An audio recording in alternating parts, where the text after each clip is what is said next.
एक बार की बात है, एक राज्य में एक बहुत ही बुद्धिमान मंत्री रहता था।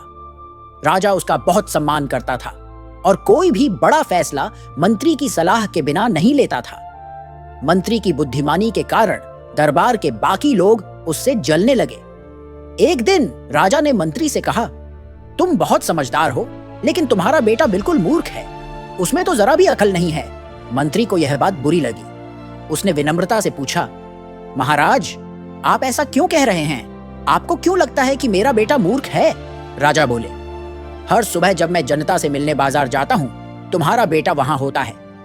मैं रोज उससे एक ही सवाल पूछता हूँ, सोना ज्यादा कीमती है या चांदी? और हर बार वह कहता है, चांदी। यह सुनकर दरबार के सभी लोग हंसते हैं। मंत्री चुपचाप घर गया और सीधे अपने बेटे के पास पहुंचा। उसने पूछा, बेटा बताओ, सोना ज्यादा कीमती होता है या चांदी?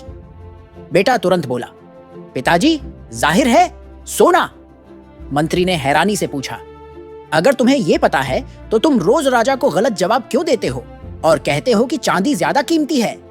बेटा मुस्कुराया और बोला, पिताजी, रोज सुबह जब राजा बाजार आता है, वह मुझे बुलाता है और मेरे सामने दो सिक्के रखता है, एक सोने का और एक चांदी का।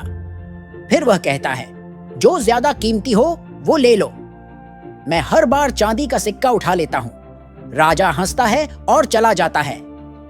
मंत्री ने गुस्से में पूछा, तुम रोज चांदी क्यों उठाते हो? आज तो पूरे दरबार ने मेरा मजाक उड़ा दिया। बेटा अपने कमरे में ले गया और एक डिब्बा खोला। डिब्बा चांदी के सिक्कों से भरा हुआ था। मंत्री हैरान होकर पूछ बैठा, इतने सारे चांदी के सिक्के कहां से आए?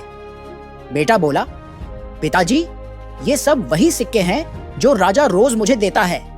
जिस दिन मैं सही जवाब देकर सोने का सिक्का उठा लूंगा, उस दिन राजा हंसेगा नहीं, सवाल पूछना बंद कर देगा और मुझे रोज का चांदी का सिक्का मिलना भी बंद हो जाएगा। राजा को मजा आता है जब मैं चांदी उठाकर कहता हूं कि ये ज्यादा कीमती है।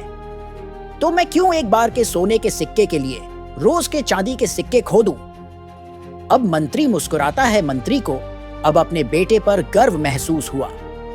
उसे समझ आया कि भले ही लोग उसके बेटे को मूर्ख कहें, पर उसकी समझदारी तो असली बुद्धिमानों जैसी थी।